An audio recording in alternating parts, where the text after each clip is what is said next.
이번 시간에는 한국의 공공외교 수행 기관에 대해서 알아보도록 하겠습니다. 한국의 공공외교는 기본적으로 외교부가 수행을 하고 외교부가 개념을 만들었습니다. 그래서 문화공공외교, 지식공공외교, 정책공공외교, 기여공공외교라고 하는 분류를 만들었고, 특히 1차 기본계획 하에서 외교부를 중심으로 정책을 수행해 왔습니다. 그런데 지금 우리가 공공외교를 그럼 누가 수행하느냐 하는 면에 있어서 1차 기본계획에 나왔듯이 정부, 그리고 지방자치체, 민간 이렇게 얘기를 했고, 2차 기본계획에서는 좀 더 구체적으로 민간에 있어서의 확대를 하고 있습니다. 그러니까 민간도 기업도 포함하고 비정부 기구 같은 것도 포함하고 또는 재외동포와 같은 특정 그룹도 포함하고 있다는 점입니다. 그래서 우리가 이러한 공공외교를 수행하는 기관에 대해서는 외교부의 홈페이지에 공공외교 주요 사이트 이렇게 나와 있습니다. 그것을 통해서 보면은 다양한 기관들을 우리가 알 수 있습니다. 가령 외교부 얘기했죠. 또 문화체육관광부, 정부의 한 기관이 되겠습니다. 그렇기 때문에 이 문화 관련된 측면에서도 공공외교가 있는 것이고요. 그리고 외교부 산하의 기관들이 있습니다. 가령 국제교류재단, KF라고 하고 있습니다. 공공외교의 가장 기본적인 기관입니다. 또 재외동포를 얘기하고 있지 않습니까? 그러니까 재외동포 재단 같은 경우가 해당이 됩니다. 또 기업 공공외교를 위해서 코이카 같은 기관도 산하기관입니다. 또한 우리가 중국의 동북공정이라든지 일본의 역사 왜곡이라든지 이런 것에 대해서 대항하고자 동북아 역사재단이라는 것을 만들었습니다.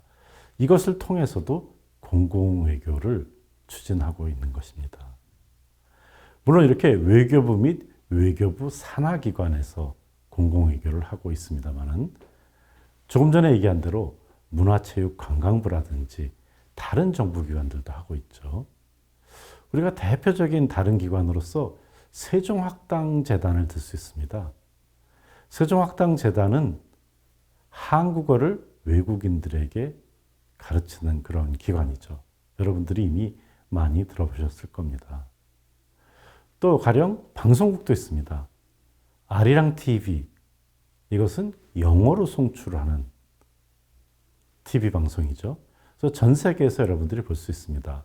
마찬가지로 KBS 월드 같은 경우도 그렇습니다. 그래서 이런 방송국을 통해서 공공외교 내용을 알림으로써 공공외교를 수행하는 기관으로서 매김을 하고 있다는 점입니다. 또 민간 차원에서도 여러 개가 있습니다. 가령 독도지킴이, 독도, 우리 한국 분들은 다 아시지만 외국 분들은 잘 모르실 수가 있겠죠. 이 한반도의 동쪽에 섬이 있는데 울릉도라고 하는 섬이 있고 거기서도 조금 더 떨어져서 독도라고 하는 섬이 있습니다. 지금 일본이 독도에 대한 영유권을 주장을 하고 있는 것이죠. 그럼으로써 이 독도에 대한 한국의 영유권, 역사적인 귀속성 이런 것들을 알림으로써 지식공공외교를 하는 기관이 독도지킴이 같은 것입니다. 또 사이버로 하는 만크라고 아주 유명한 또 기관이 있습니다. 이 역사 왜곡에 대응하는 그러한 기관이라고 할 수가 있겠습니다. 그래서 우리가 자세하게 좀 더 알아본다면 외교부 같은 경우에는 외교부 내에 공공문화외교국이 있습니다. 그리고 원래는 문화외교국이었는데 이것을 공공외교에 좀 더 초점을 맞춰서 공공문화외교국이다 이렇게 얘기를 하고 있고요. 이 안에 공공외교총괄과 유네스코과 문화교류협력과 공공정책외교 1과 2과 가로 열고 디지털 공공외교 이렇게 되어 있습니다. 그러니까 지금 외교부가 공공외교를 수행하는 정부의 가장 주요한 기관으로서 핵심적인 곳이 이 외교부 공공문화외교국이다 하는 곳이고요. 그 안에 과로서 이렇게 총괄을 하고 유네스코도 포함되어 있고 문화교류 그리고 공공정책과 관련된 것이 있다는 거죠. 또 이 외교부에 해외에 있는 180여 개가 넘는 대사관, 총영사관, 영사관 이런 것들도 공공외교의 천병이다 이렇게 얘기하고 있습니다. 조금 전에 얘기한 한국국제교류재단 산하기관입니다. 우리가 이 수업을 통해서 한번 방문해 보려고 하고 있습니다. 또 한국국제협력단, 기업, 봉사를 하는 기관입니다. 이것을 코이카라고 하고 있는데 이런 기관들, 또 재동포재단, OKF라고 하고 있죠. 그래서 해외에 있는 동포들에 대한 지원을 하고 협력을 하는 기관입니다.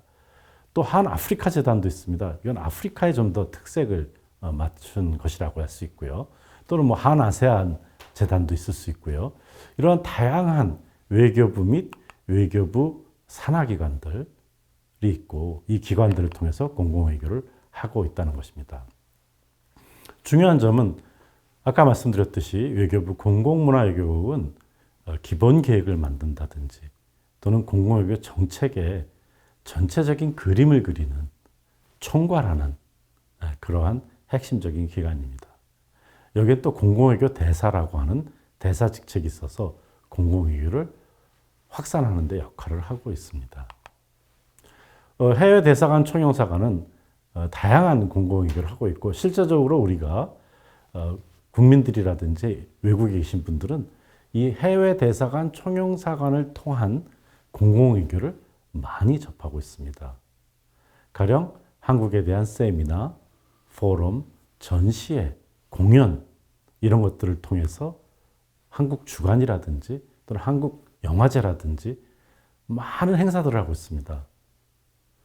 또는 한국에 대한 퀴즈, 한국 음식을 소개하는 또는 K-팝을 가지고서 또 다양한 경연을 할 수도 있고 또는 공연을 할 수도 있습니다. 그리고 또 그 사회뿐만 아니라 대학들, 도서관, 문화센터 또는 지방 같은 곳에 작은 곳까지 한국의 문화를 알리는 홍보관, 전시관 같은 것들도 운영을 한다 하는 것입니다. 그러니까 이렇게 해외 대사관은 실제적으로 공공외교, 한국의 공공외교를 접할 수 있는 것이다 하는 점입니다. 최근에는 유명한 외국인들을 한국 홍보대사로 위촉해서 이 사람들이 친선 외교 활동을 하게 한다 하는 점입니다. 외교부가 이런 활동을 하는데 반해서 산하기관들, 아까 말씀드린 대로 한국국제교류재단 같은 경우에 있어서는 대표적인 지식공공외교 기관입니다. 한국학을 전 세계에 알리는 그러한 많은 일들을 하고 있습니다. 또 일부 정책 공공외교와 관련돼서 세미나를 연다든지 주요 인사들을 초청하는 사업도 하고 있습니다. 이것은 정부 차원에서 하기 어려운 일을 민간 차원에서 반관반민적으로 하는 것이라고 할 수가 있겠습니다. 마찬가지로 한국국제협력단이라든지 재동포재단이라든지 한아프리카재단, 동북아시아재단 등도 해당이 됩니다. 기타 정부기관 같은 경우에 있어서는 우리가 외교부가 중심적 기관입니다만은 공공외교의 특성상 다양한 기관들이 지금 포함되어 있습니다. 문화체육관광부가 대표적인 곳입니다. 이 문화체육관광부 내에 해외문화홍보원이라고 있습니다. 아마도 여러분들께서 해외에 계시다면은 공간을 통해서도 그렇지만 이 해외문화홍보원과 관련된 특히 한국문화원과 관련된 다양한 것을 접하실 수가 있을 겁니다. 여기에 해외 문화를 홍보하는 사업이라든지 그런 콘텐츠를 만드는 것이라든지 또는 외국의 신문사라든지 이런 것과 협력함으로써 한국의 문화를 알릴 수 있는 매체를 확보하는 것들이 여기에 들어갑니다. 이 한국문화원 같은 경우도 굉장히 중요한 역할을 합니다. 모든 공간에 문화원이 있지 않습니다. 그렇지만은 문화원이 있는 곳에서는 좀 더 한국 문화에 초점을 맞춰서 공공외교를 하고 있다 하는 점입니다. 관광공사, 세종학당 또는 심지어는 우리가 국립중앙박물관, 국립중앙도서관 이런 기관들도 공공외교를 수행하고 있습니다. 중앙박물관 같은 경우에 우리 한국의 유물들을 전시함으로써 우리 한국이 가지고 있는 전통문화를 알릴 수 있는 것 아니겠습니까? 또 마찬가지로 교육부라든지 한국학중앙연구원, 농림축산부, 지자체 등 다양한 기관들이 있다는 거죠. 민간기관 같은 경우도 좀 전에 말씀드린 것처럼 다양한 민간 외교 단체들이 있습니다. 그래서 이 민간 외교 단체는 리스트가 돼 있습니다. 사이트가 다 있습니다. 굉장히 많은 기관들이 지금 활동을 하고 있는 거죠. 물론 공공외교에 독점적으로 그것만 하는 기관도 있고 그렇지 않고 다른 것을 하면서 이것이 공공외교와 연관되는 민간기관들이 있다는 것입니다. 그래서 공공외교 홈페이지에 가면은 이렇게 다양한 공공외교를 수행하는 기관들을 볼 수가 있고 이 기관들이 실질적으로 수행하는 사업들, 프로그램들을 보면은 공공외교에 대해서 우리가 어떠한 주체들이 하고 있는가, 어떠한 기관들이 하고 있는가, 그리고 어떠한 방식으로 하고 있는가를 이해하게 된다 하는 점입니다. 그래서 이번 시간에는 우리가 공공외교의 주체와 그리고 공공외교를 수행하는 기관들이 단순하게 외교부 또는 한국의 정부뿐만 아니라 다양한 기관들이 있다는 것에 대해서 말씀을 드렸습니다.